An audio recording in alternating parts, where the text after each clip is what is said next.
Да ви се заблагодарам прво за присуството и за интересот. Денес тука во Прилеп ја продолжуваме кампањата за обнова на Македонија. Кампања која што ја започнавме во средата и верувајте, ако по денот утрото се познава, имаме една навистина добра кампања и очекувам да имаме исклучително добар резултат на 15 јули. Почнавме во Струмица, па Гевгелија, вчера бевме Демиркапија, Неботино, Кавадарци, денес во Прилеп. Секаде е одлична енергија, многу луѓе ни пристапуваат и разговараат. Без разлика на кој дел во четвртата изборна единица зборуваме, дали на источниот или западниот дел, без разлика дали зборуваме со луѓе во селата или луѓе во градовите, пораките се исти. Луѓето се потиштени, се чувствуваат прегазени, обесправени, заради националното понижување кое што и се случи на Македонија со промената на името, поведувањето на двојазичност и продажбата на историјата. Луѓето се чувствуваат исто така потиштени заради економскиот колапс кој што се случува во Македонија, а онеправдани заради високото ниво на криминал и корупција која што цвета на секое ниво. Луѓето велат дека обичен документ не можат да извадат без да почастат некого, а поголема работа не може да се заврши без посериозна корупција и мито кај соодветните надлежни органи од оваа ненародна власт на СДСМ. Тоа се основните столбови на кои што ние сакаме да одговориме.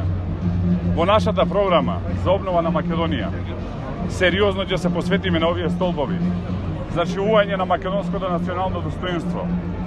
Понатака, силен економски развој на Македонија дури и во вакви услови на корона криза, со зголемување на просечните плати до 25%, пензиите во просек до 20%, а најниските пензии и многу повеќе од тоа, рекордно ниско ниво на даноци од само 8%, дополнително привлекување на странски и домашни инвестиции кои што запреа во овие 3 години, дури и тука во Прилеп, силна битка со организираниот криминал и корупција и нашиот проект за потекло на имот на сите функционери, политичари и останати јавни функционери во изминатите 30 години.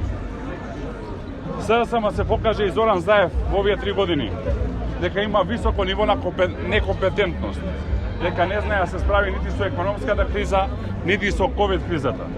СДСМ покажа дека немаат тим за спроведување реформи, но имаат тим за корупција. Затоа втор ден тука од Прилеп сакам јавно да го повикам Зоран Заев, затоа што вчера не одговори. Наместо да се заканува во напад на очај заради резултатите кои што и тој ги гледа и енергијата која што стига, да одговори пред македонската јавност. Дали е спремен да покаже и докаже дека може да одговори од каде потекнува неговото богатство и богатството на неговото семејство, кое што во овие 18 години, колку што вкупно до денес Зоран Заев е на јавна функција, стана најбогато семејство на Балканот.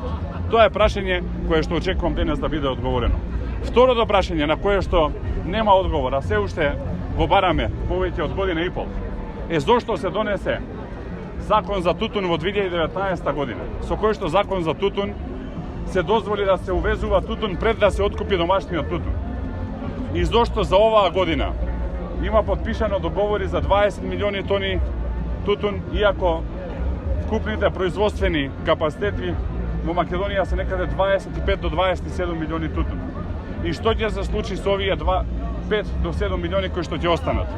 Дали тоа се прави така за да се оценуваат земјоделците, за да им се спушта цената, за да се намалува класата и за да некој дебело профитира од таа работа? Ние се обврзуваме дека во првите 100 дена влада на ВМРО-ДПМН ќе го промениме законот за тутун и нема кило тутун да се увезе додека не се откупи целокупниот македонски тутун. Второ, ќе се гарантира класата на тутунарите, за да не биде обезвреднуван трудот. Трето, зголемување на субвенциите. Четврто, подобра контрола преку реформи во здруженијата на тутунари, за да не бидат контролирани од партиски апаратчици кои што сериозно навлегоја во криминал. И петто, за мене најбитно, достоинство за земјоделецот. Верувајте, каде и да одиме, маките се исти. Во Струмица зборуваат дека килограм краставици стигна на 5 денари, во Гевгелија зборуваат дека килограм кроми стигна на 10 денари, зборуваат дека домати не садат затоа што расадот зелената мафија им го продава повеќе од кило злато. Во Каварци се загрижени за откупната цена на грозјето, а тука на тутунот. Мора да зададеме удар на зелената мафија и тоа ќе го направиме во првите 100 дена од власта. Благодарам, повелете дали има прашање. Јас имам прашање. Каква е вашата стратегија за медиумите, за локалните медиуми? Во однос на медиумите, за жал во овие 3 години гледаме еден сериозен удар врз слободата на изразување. За прв пат во македонската историја новинари беа осудени на затворски казни заради изнесување на јавно мислење и пренесување на информации кои што се од јавен карактер и кои што информации имаат јавна важност. Исто така имаше организирана стратегија за уништување, би рекол, на локалните медиуми, затоа што за преподршката која што доаѓаше и од локалните јавни предпријатија и од државата беа доведени на раб на екзистенција, а некои воопшто не преживеа. Нашата идеја, стратегија и план е иста како во западноевропските држави, каде што локалните медиуми се сметаат за богатство на локалната земјица и се силно субвенционирани од државата. Затоа што бидеме реални и искрени, малиот пазар на локално ниво не дозволува тие да бидат целосно комерцијално финансирани од локалното стопанство и затоа е потребна субвенција.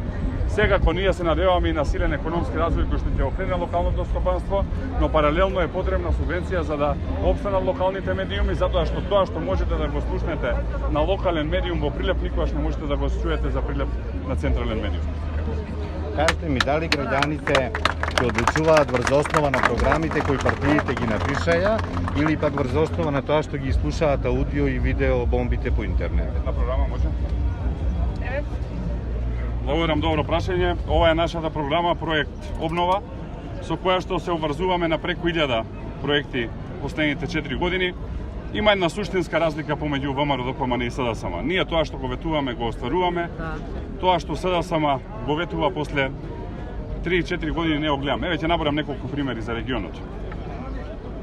Експресниот пат кој што требаше да се изгради од Градско до тука до Прилеп застана и веќе и тоа што беше претходно изградено гледаме дека се девастира и дека се уништува. Километар не мрдна. Ние ветуваме, се обврзуваме и ќе го направиме тоа.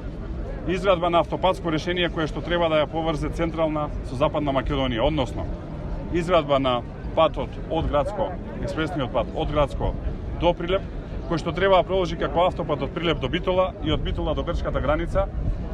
Исклучително значаен, круцијален проект, јас би рекол, за Македонија, за развој на централна Македонија, за чување на Македонија ваква каква што ја познаваме, затоа што потребно е да го отвориме овој регион и кон Солунското пристаниште и кон Драчкото пристаниште, како две пристаништа низ кои што може да се извезува.